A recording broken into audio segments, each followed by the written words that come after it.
हिंदी में यूपीएससी की तैयारी से संबंधित प्रोग्राम्स को देखने के लिए सब्सक्राइब करें स्टडी IQ IAS हिंदी।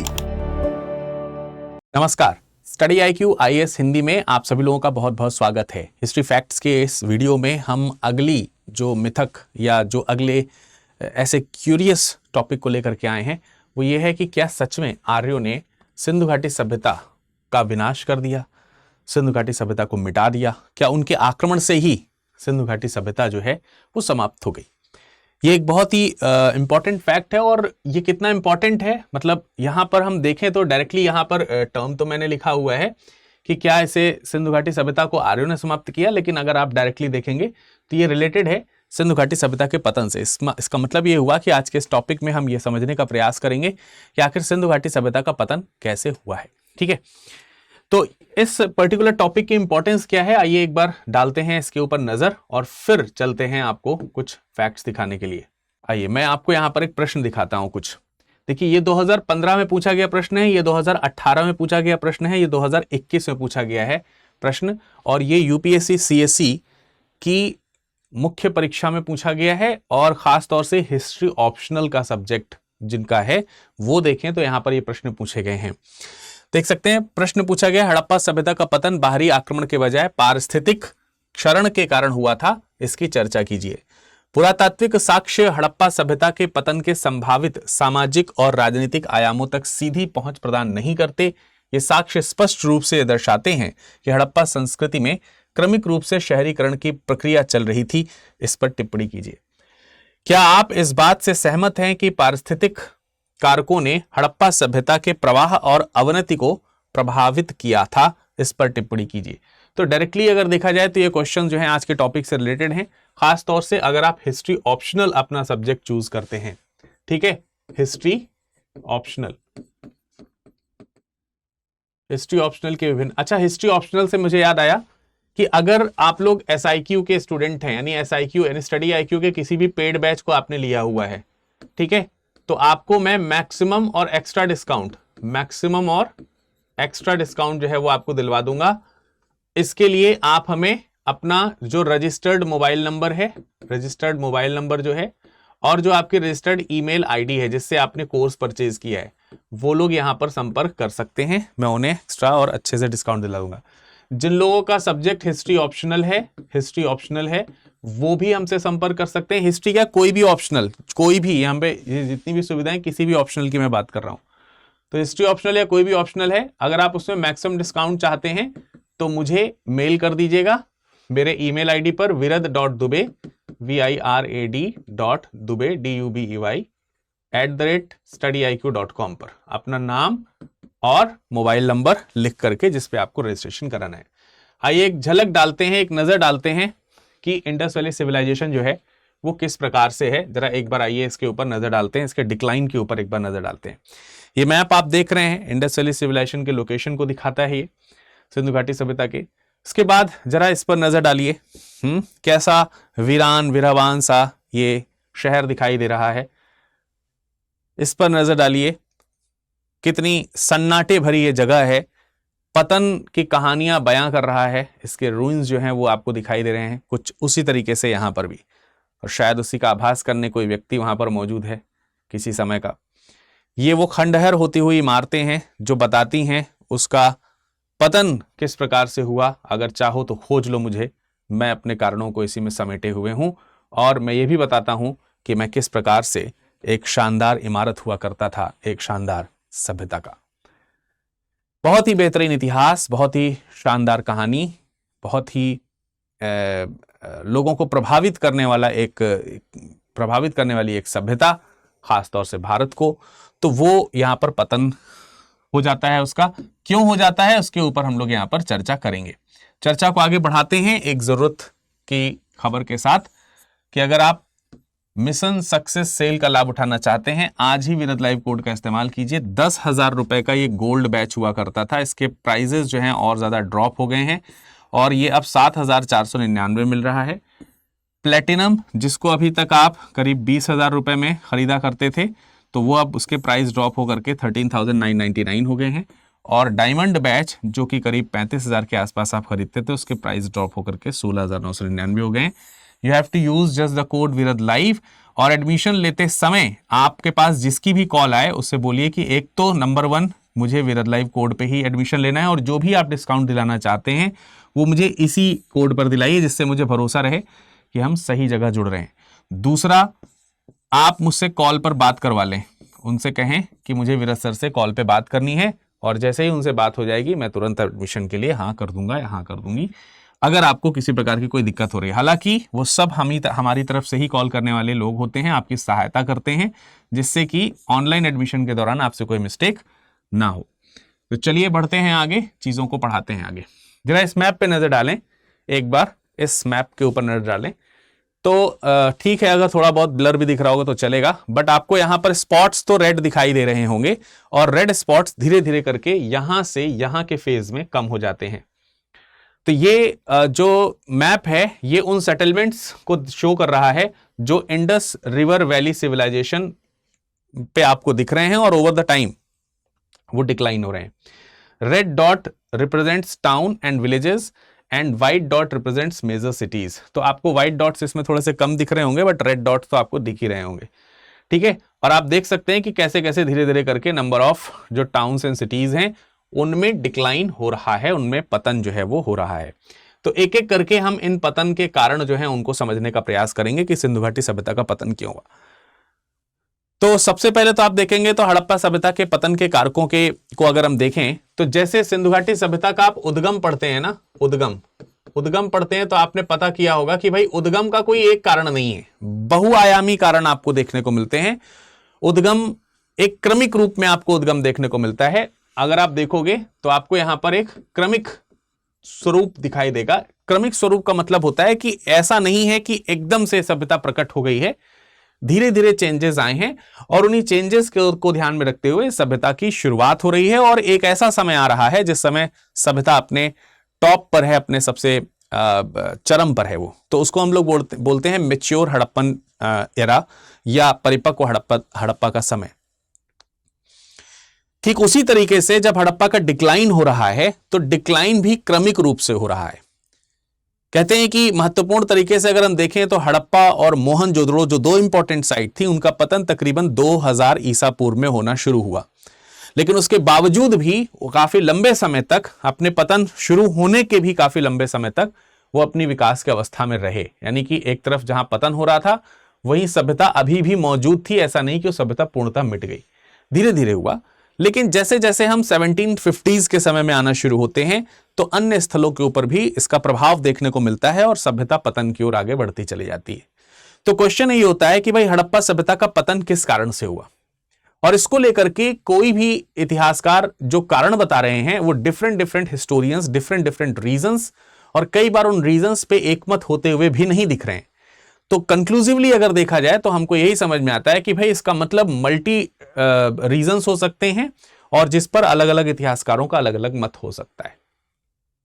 तो हम इन्हीं कारणों को खंगालने का, संभालने का प्रयास करेंगे और बताने का प्रयास करेंगे कि किस विद्वान ने कैसा कहा और उसके क्या अर्थ निकल सकते हैं। तो हम पहले तो यह समझें कि जो पतन है संभवतः उसे आप मोटे मोटे तौर पर दो हिस्से में तो आप बांट ही सकते हैं। एक है प्राकृतिक और दूसरा है कृत्रिम। ठीक है, कृत्रिम। दो तरीके के रीजंस, प्राकृतिक और कृत्रिम का मतलब यह हुआ कि कुछ नेचुरल कॉजेज हैं for the decline of Indus Valley Civilization and other hand there are some man made reasons for the decline. तो मैन मेड रीजंस या फिर प्राकृतिक रीजंस जो है उनमें क्या, एक उदाहरण के तौर पर अगर हम देखें, जैसे अगर बाढ़ आई है, सपोज बाढ़ आई है या फिर किसी तरीके से आप देखते हैं सूखा पड़ गया है, तो ये हम प्राकृतिक कारण के अंतर्गत रख सकते हैं। वहीं यदि अगर हम कहें कि कोई कह रहा है कि आर्यों का आक्रमण हुआ,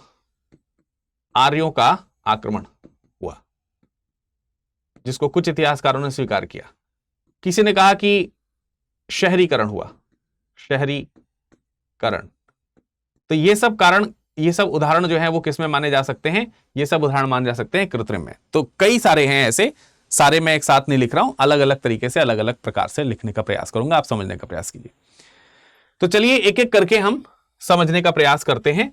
जैसे सपोज दैट अगर हम पहले प्राकृतिक कारण की चर्चा करें और इसमें सोचने का प्रयास करें कि सिंधु घाटी सभ्यता का पतन किसी जलवायुवीय परिवर्तन के कारण हुआ हो, किसी जलवायुवीय परिवर्तन, जलवायुवीय परिवर्तन। जलवायुवीय परिवर्तन का मतलब यह हुआ कि भाई जो एटमॉस्फेयर है, जो जलवायु है, उसमें किसी प्रकार के चेंजेस आए। और जब एटमॉस्फेरिक चेंजेस आते हैं, देखो हम लोग जो है ना किसी प्रकार के जलवायु के अधीन रहते हैं, मतलब एक विशेष प्रकार की जलवायु, और उस जलवायु का हमारे ऊपर प्रभाव पड़ता है और उस प्रभाव के अनुसार हम अपने आप को अनुकूलित कर लेते हैं और उसी के अकॉर्डिंग चलते रहते हैं। अगर सडनली जलवायु में परिवर्तन होता है तो हमारा शरीर, मनुष्य जो है उसे एक्सेप्ट नहीं कर पाता। तो अगर एक्सेप्ट कर लेता है तो सर्वाइव कर जाता है, नहीं एक्सेप्ट कर पाता है तो उसका मृत्यु हो जाती है। और ये बहुत बड़े मात्रा में जब होगा, मास फॉर्म में जब होगा, तो आप इसी को क्या बोलेंगे? इसी को बोलेंगे कि भाई ये तो डिक्लाइन हो गया। इसी को हम लोग डिक्लाइन के तौर पर जान लेते हैं। जैसे मान लेते हैं कि कुछ इतिहासकारों का ऐसा कहना हुआ कि पंजाब, सिंध और राजस्थान का जो इलाका है, ठीक है, पंजाब, सिंध और राजस्थान का जो इलाका है, राजस्थान का जो इलाका है, यहां पर कुछ जलवायु परिवर्तन कुछ विशेष समय में हमको देखने को मिलते हैं। कहा गया कि इसमें कुछ इस प्रकार से, जैसे पंजाब, सिंध और राजस्थान में अगर आप देखें तो यहां पर पहले बारिश बहुत ज्यादा हुआ करती थी और बाद में यहां पर बारिश बहुत कम हो गई। और उसके पीछे रीजन यह माना जाता है कि शायद क्योंकि लोगों ने शहरीकरण बहुत ज्यादा करना शुरू कर दिया, और उस शहरीकरण का प्रभाव यह पड़ता है कि लोग जो हैं देख रहे हैं कि वो ईंट और पत्थर और पक्की सड़कों का निर्माण करना शुरू कर रहे हैं, व्यापक स्तर पर शहरीकरण हो रहा है। उसकी वजह से कहीं ना कहीं ये डिक्लाइन, लोग बताते हैं कि ऐसा डिक्लाइन हुआ होगा क्योंकि शहरीकरण बहुत ज्यादा हुआ। अब शहरीकरण बहुत ज्यादा हुआ, ये डिक्लाइन हो रहा है, इस तरीके का ये यहां पर बताया जा रहा है। अब इस पे कितना सही है, कितना गलत है, ये तो आगे की परिस्थितियां ही बता सकती हैं, आगे की जो एनालिसिस है उसके ऊपर ही हम इसको खोज सकते हैं। तो यहां पर देखें तो दो चीजें इंटरलिंक्ड हैं। कैसे दो चीजें इंटरलिंक्ड हैं? मान लेते हैं कि जलवायु परिवर्तन हुआ, इसको आप प्राकृतिक कारण मान रहे हैं, इसको आप प्राकृतिक कारण मान रहे हैं, लेकिन इस प्रकृति में जो परिवर्तन है, इस प्रकृति में जो परिवर्तन है उसके पीछे का जो कारण है वो मानव है। क्योंकि मानव ने आधुनिकीकरण किया। मानव ने क्या किया बेटे? आधुनिकीकरण किया, और इस आधुनिकीकरण को प्रकृति ने अनएक्सेप्ट कर दिया। अब जब प्रकृति ने उसे अनएक्सेप्ट कर दिया तो वहां पर जलवायु परिवर्तन हमको देखने को मिलते हैं बड़े पैमाने पर। अब जब हम कह रहे हैं कि मानव ने परिवर्तन किया, तो मैंने कहा कि वो शहरीकरण कर रहा है। वो क्या कर रहा है? शहरीकरण कर रहा है। शहरीकरण करने में जहां एक तरफ वो ईंट निर्मित जो बिल्डिंग्स हैं, इमारतें हैं, उनको बनाना स्वीकार कर रहा है, वहीं रहने के लिए जंगलों को क्या किया जा रहा है? जंगल जो है उनको क्या किया जा रहा है? समतल किया जा रहा है। अब अगर आप जंगलों को समतल कर रहे हैं, पेड़ों को काट रहे हैं, तो जलवायु तो अस्थिर हो ही जाएगी, व्यापक पैमाने पर, बड़े पैमाने पर। समझ में आ रही कि नहीं बात आ रही? एक तो रीजन यह माना जा सकता है। दूसरा, क्योंकि मानवीकरण बहुत हुआ, और सिंधु घाटी सभ्यता ऐसे उदाहरण प्रस्तुत करती है कि जब वो सेटल हो रही है तो उसके साथ में जो उसके पालतू पशु हैं, पालतू जो पशु हैं वो भी हैं साथ में। अर्थात इंडस वैली सिविलाइजेशन के जो लोग हैं, उन लोगों ने भी कृषि कार्य में अच्छा खासा अपना रुझान दिखाया है, तो उनके पास पालतू पशु भी हैं। अब पालतू पशु हैं तो वो चारा खाने के लिए ग्रासलैंड्स का तलाश करेंगे।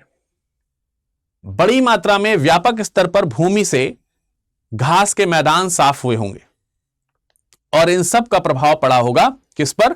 भूमि के क्षरण पर। इन सब का परिणाम किस पर आया होगा? भूमि का क्षरण, भूमि क्षरण हुआ होगा।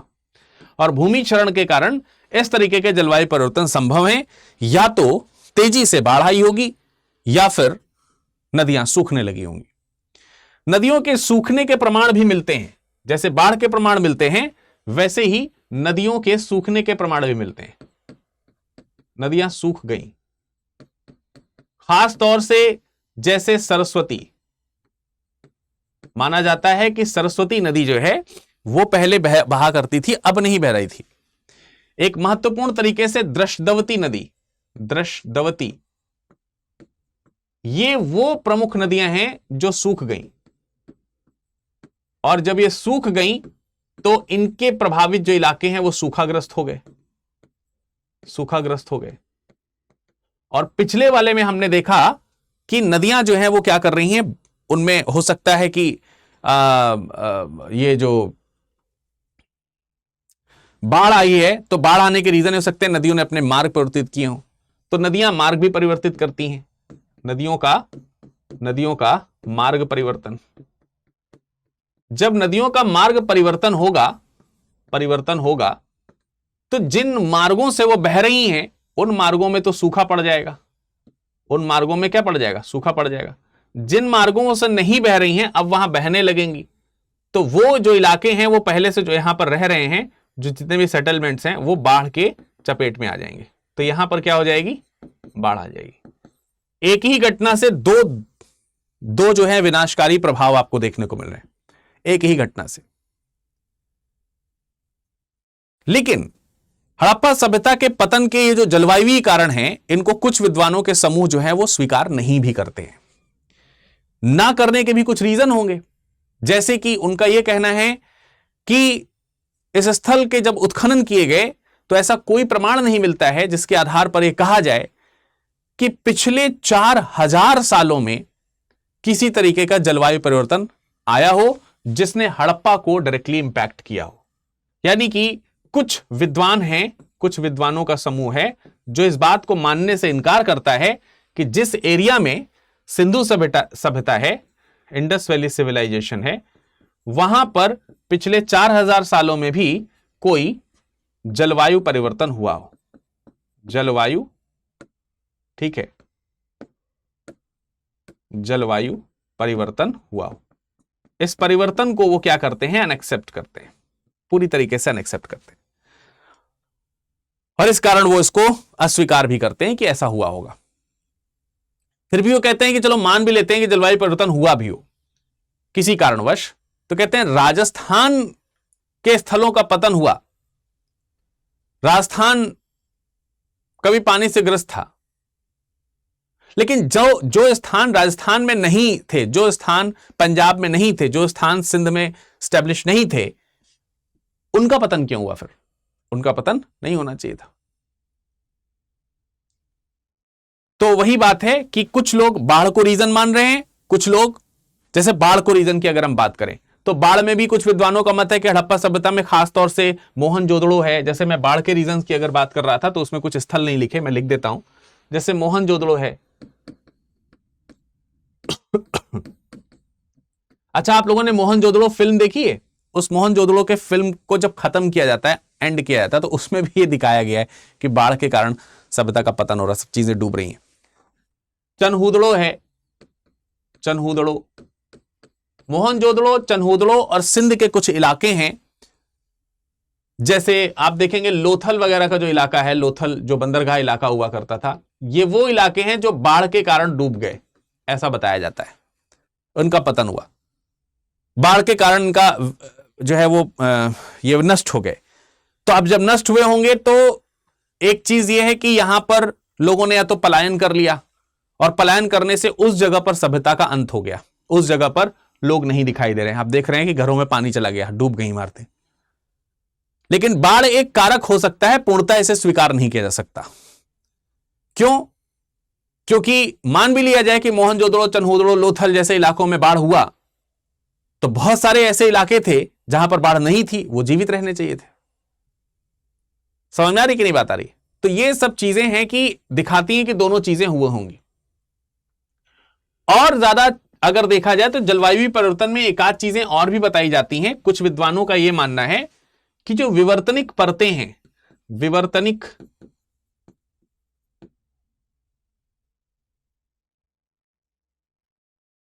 एक मिनट, विवर्तनिक जो परतें हैं, प्लेट्स जिनको आप बोल सकते हैं, टेक्टोनिक प्लेट्स जानते हैं ना, विवर्तनिक पट्टियां, विवर्तनिक जो परतें हैं जिनको कहा जाता है। तो विवर्तनिक प्लेट्स में किसी प्रकार का उथल पुथल हुआ, उथल पुथल, अर्थात ये किसी ना किसी प्रकार से हिली डुली या इसमें टकराव हुआ इत्यादि कुछ ऐसा देखने को मिलता है, जिसके प्रमाण कुछ लोग देखते हैं कि हड़प्पा में बेसिकली देखने को मिले, मोहनजोदड़ो में बेसिकली देखने को मिले होंगे। लेकिन विवर्तनिक जो उथल पुथल है उसके कारण अगर आप देखेंगे तो अरब सागर का जो नॉर्दर्न रीजन है उसके आसपास कुछ उभार आया होगा। इस वजह से नदियां जो हैं जो अरब सागर तक पहुंचना चाहती थी वो नहीं पहुंच पाई होंगी, इसीलिए सरस्वती को कहा जाता है कि वो बीच में विलुप्त हो जाती है, खो जाती है, वो अपने मुहाने तक नहीं पहुंच पाती। इस वजह से वहां पर एक दलदली इलाका एक क्रिएट हो जाता है, कीचड़ बढ़ता चला जाता है और इस वजह से वहां पर उत्पादन जो है वो गिर जाता है। और क्योंकि ये इलाके अरब सागर की खाड़ी के पास हुआ करते थे तो ये विदेशी व्यापार के लिए बहुत इंपॉर्टेंट थे। इससे ऑल ऑफ द सडन जो विदेशी व्यापार है, इसके अन्य परिणामों के स्वरूप जो विदेशी व्यापार प्रणाली है, व्यापार प्रणाली जो है वो बाधित हुई होगी और इसकी वजह से अर्थव्यवस्था में नुकसान आया होगा और इस अर्थव्यवस्था में नुकसान के कारण लोग यहां से पलायन कर गए होंगे और सभ्यता का पतन हो गया होगा। फिर वही बात है कि कुछ लोगों ने इसको भी अस्वीकार किया है कि विवर्तनिक विक्षोभ ने सिंधु घाटी सभ्यता को ही समाप्त कर दिया।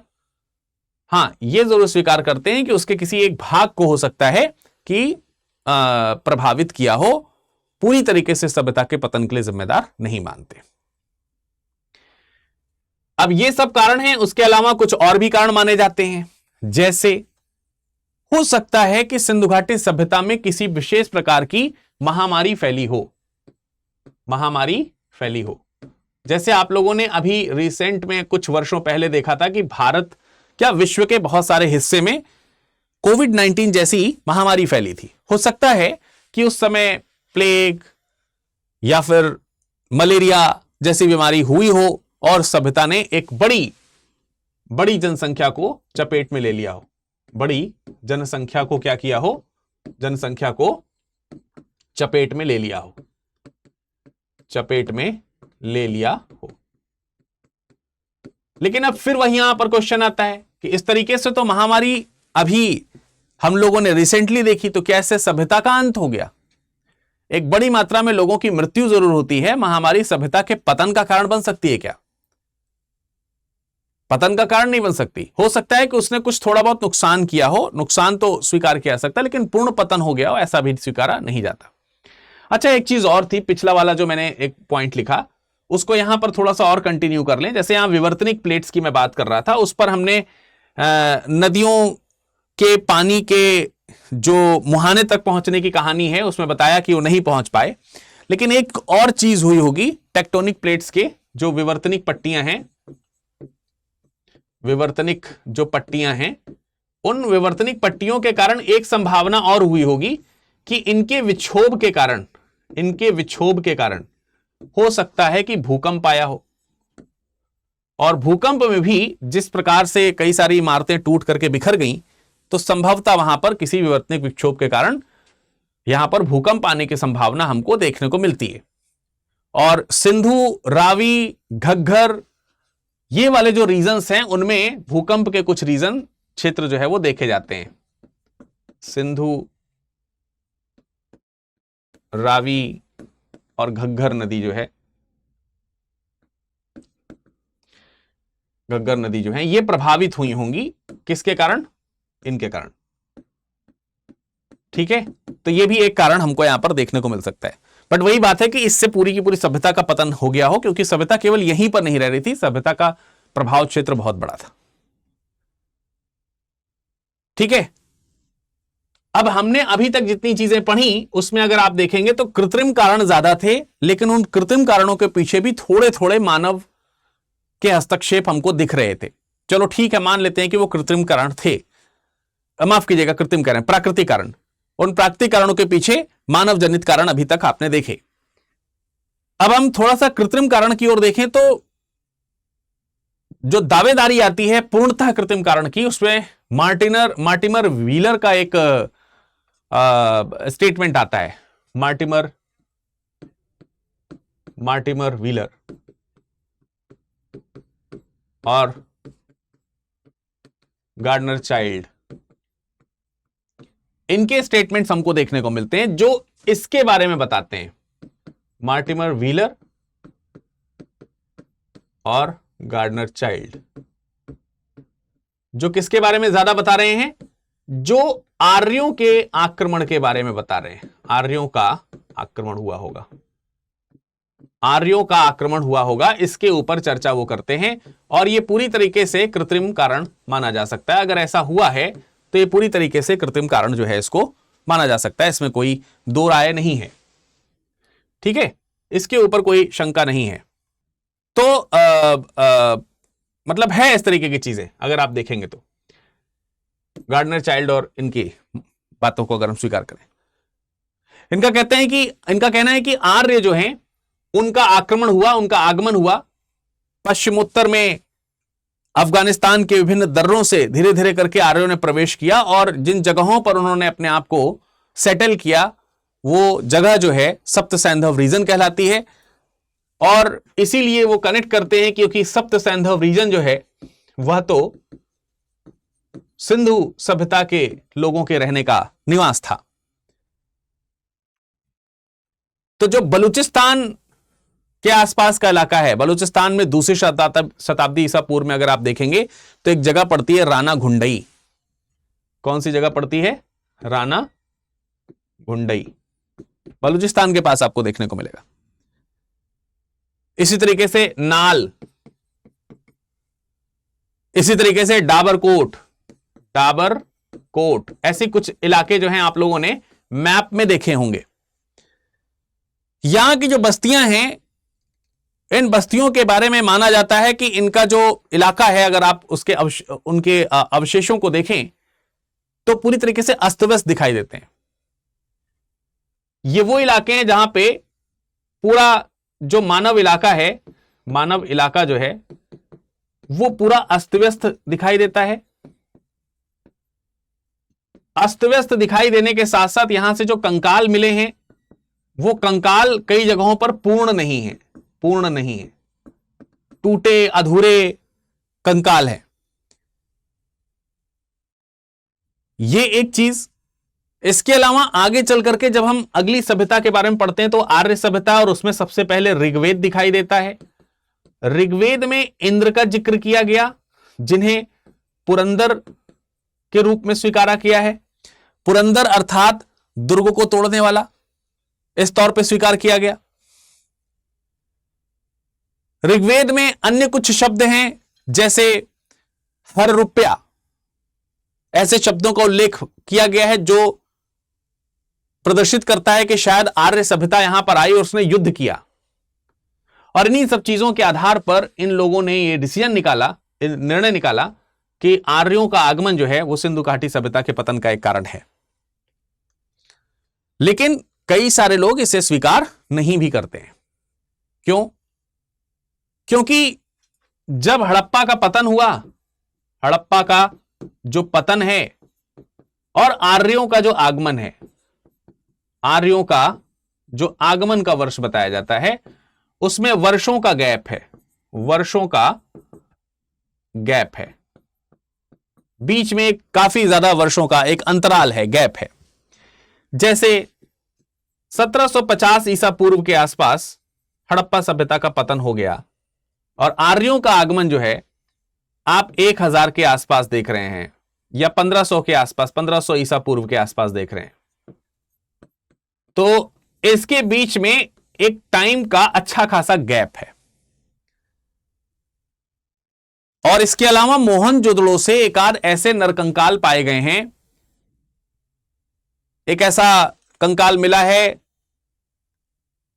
जो टूटा हुआ है, लेकिन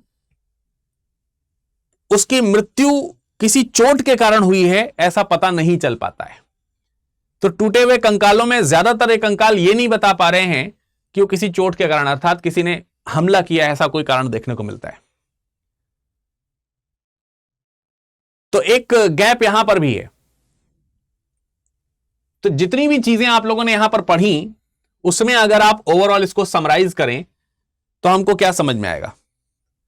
समराइज करने से एक बात तो यह समझ में आएगी, एक बात बिल्कुल स्पष्ट है, एक बात बिल्कुल स्पष्ट हो जाती है,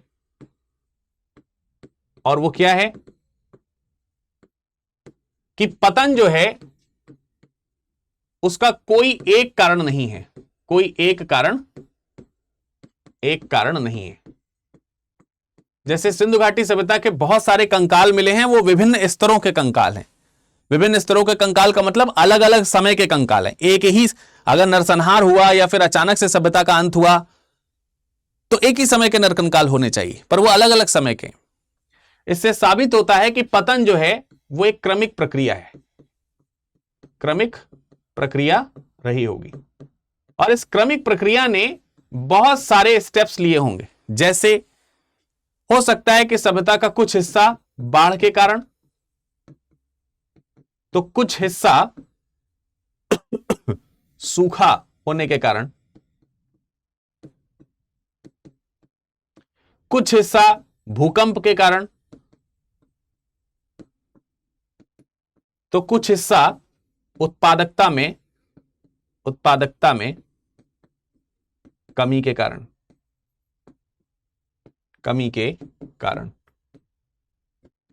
कुछ व्यापार में कमी के कारण, व्यापार में कमी के कारण को मतलब भारतीय यानी लोकल सोर्सेस के तौर पर भी स्वीकार कर सकते हैं। लोकल सोर्सेस का मतलब यह कि भारत में व्यापार में कमी आई क्योंकि उत्पादकता में कमी आई। कई बार ऐसा भी है कि विदेशी व्यापार जो है, विदेशी व्यापार में विदेशी जो देश हैं उन देशों में भी उत्पादन कम हुआ, और उस उत्पादन का भी कारण यह कि दुनिया के क्योंकि इंडस वैली सिविलाइजेशन जो है उसके दूसरी दुनिया यानी दूसरी दुनिया का मतलब दूसरे देशों के साथ में व्यापारिक संबंध हैं, तो अन्य जगहों पर जब सभ्यता का अंत होता है तो उसका प्रभाव अंत में आकर के सिंधु घाटी सभ्यता पर ही पड़ता है, क्योंकि वो व्यापार करें तो किसके साथ करें, फिर उनके पास खाने के लाले पड़ते हैं। जलवायु परिवर्तन आप देख रहे हैं, जलवायु परिवर्तन देख रहे हैं, और इस जलवायु परिवर्तन में नगरीकरण जिम्मेदार है, नगरीकरण जिम्मेदार है।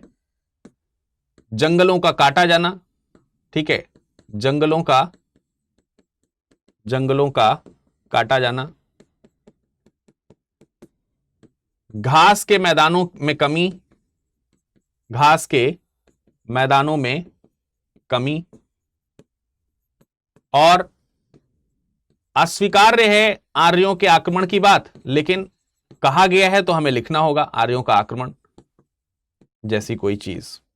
हालांकि आर्यों के आक्रमण को इस आधार पर भी मना किया जा सकता है क्योंकि इंडस वैली सिविलाइजेशन जो है उसमें कोई बहुत व्यापक मात्रा में हथियार नहीं प्राप्त हुए, हथियार नहीं मिले। हां, कुछ वेपन्स हैं जो शायद डेली यूज के वेपन्स होंगे, कुछ जगहों पर तीर तलवार जैसी चीजें भी मिली हैं, लेकिन वो व्यापक स्तर पर नहीं है, क्योंकि युद्ध जैसी चीजें जो हैं वो व्यापकता को प्रदर्शित करती हैं। व्यापकता नहीं है युद्ध की, तो हम ये स्वीकार नहीं कर पाते कि आर्यों का या किसी बाह्य आक्रमण का खतरा यहां रहा होगा, पर फिर भी कुछ इतिहासकारों का मानना है तो उसे स्वीकार किया जाता है। हमें तो सारे कारण लिखने हैं। तो आई होप कि आपको एक कंप्लीट कंक्लूजन मिल गया होगा कि क्यों सिंधु घाटी सभ्यता का पतन हुआ और उसके पतन के पीछे के क्या कारण रहे होंगे। आई होप कि आपको ये सब चीजें अच्छी तरीके से पता चल गई होंगी। और अब समय है कि अब आप इन प्रश्नों का क्या कर सकें, उत्तर लिख सकें कि हड़प्पा सभ्यता का पतन बाहरी आक्रमण के बजाय पारिस्थितिकी क्षरण के कारण हुआ था। यह मैंने आपको बताया। पुरातात्विक साक्ष्य हड़प्पा सभ्यता के पतन के संभावित सामाजिक राजनीतिक आयामों तक सीधे पहुंच प्रदान नहीं करते। यानी कि इसमें एक चीज और है कि जितनी भी जो पतन में चीजें मिली हैं, जैसे जो मकान हैं, इमारतें हैं, उन्हें देख करके आप अंदाजा लगा सकते हैं। जैसे आप इस वाले इमारत को देखो, बहुत सारे लोगों ने कहा है कि किसी न किसी प्रकार का प्रशासनिक भवन है। ये किसी न किसी प्रकार का क्या है, प्रशासनिक भवन है, लेकिन ये किस प्रकार का प्रशासनिक भवन है इसका अंदाजा नहीं लग पा रहा है। उनकी राजनीतिक स्थिति का पता नहीं लग पा रहा है एग्जैक्टली। अगर देखा जाए तो सामाजिक स्थिति का भी पतन वहां पर नहीं लगता है, लेकिन हाँ ये जरूर लगता है, पूर्णतः नहीं लगता है, ये जरूर लगता है कि नगरी सभ्यता है, विदेशी व्यापार। तो वही कह रहे हैं कि सामाजिक और राजनीतिक आयामों तक सीधी पहुंच नहीं प्रदान करते। ये साक्ष्य स्पष्ट रूप से दर्शाते हैं कि हड़प्पा संस्कृति में क्रमिक रूप में शहरीकरण की प्रक्रिया चल रही थी। तो ये आप देख सकते हो थोड़ा सा। क्या आप इस बात से सहमत हैं कि पारिस्थितिकी कारकों ने हड़प्पा सभ्यता के प्रवाह और अवनति को प्रभावित किया, है ना? तो मैंने आपको इसके बारे में भी बताया। तो आप इन सभी एंगल्स को यहां पर लिखने का प्रयास करेंगे, आसानी से आप इसका उत्तर लिख सकेंगे। अगर आप इसके उत्तर को समझते हैं तो ये जो वीडियो है, इस वीडियो के नीचे डिस्क्रिप्शन बॉक्स जो है आपका, जो आपका कमेंट सेक्शन है, उस कमेंट सेक्शन में आप इस लेक्चर का सारांश जरूर लिखें और साथ ही साथ जितने भी प्रश्न पूछे हैं उनकी आप रूपरेखा जरूर तैयार करें। इनफैक्ट अगर आप इनकी रूपरेखा को प्राप्त करना चाहते हैं इन प्रश्नों की, तो आप हमारे टेलीग्राम से जुड़ सकते हैं। हमारे टेलीग्राम को आप सीधा यहां से या तो स्कैन कर लीजिए या फिर आप अपने टेलीग्राम में t.me/viraddubai01 या फिर @viradlive के नाम से आप सर्च करिए, आराम से मिल जाऊंगा। इसके अलावा इंस्टाग्राम में आप हमें सोशली फॉलो कर सकते हैं विरद लाइव के माध्यम से, और हमारा ईमेल एड्रेस है virad.dubey@studiiq.com। तो इसी तरीके के हिस्ट्री फैक्ट्स के साथ फिर कल मुलाकात होगी आप लोगों से, तब तक अपना ख्याल रखिएगा। धन्यवाद। स्टडी IQ IAS, आपका सिलेक्शन हमारा मिशन।